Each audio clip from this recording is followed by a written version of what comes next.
La diaspora algérienne n'a pas manqué de crier au scandale, suite aux dernières annonces du Premier ministre concernant les conditions de réouverture des frontières en Algérie. Les services du Premier ministre ont en effet dévoilé, hier 24 mai, les conditions de voyage vers l'Algérie qui seront appliquées à partir du 1er juin prochain. Dans ce sens, la même source a notamment annoncé une période d'isolement obligatoire de 5 jours pour tous les voyageurs, et ce quels que soient les résultats de leur test de dépistage anti-Covid-19.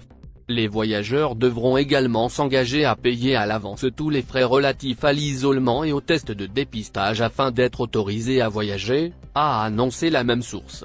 Pour ce qui est du programme de vol, les services du Premier ministre ont également indiqué qu'il concernerait pour le moment la France, la Tunisie, la Turquie et l'Espagne.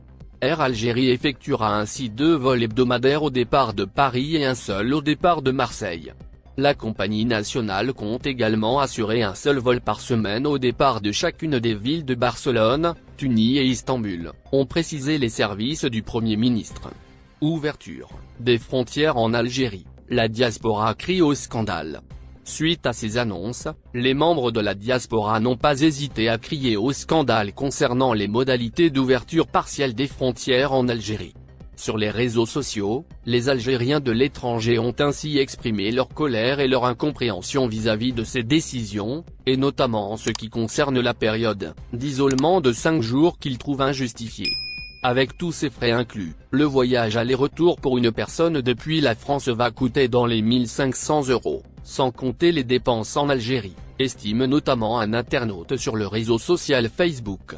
Il vaut mieux garder les frontières fermées que de les ouvrir avec de telles conditions, dit un autre, tandis qu'un troisième ironise sur le fait qu'avec tous ces frais, il serait mieux d'aller aux Caraïbes.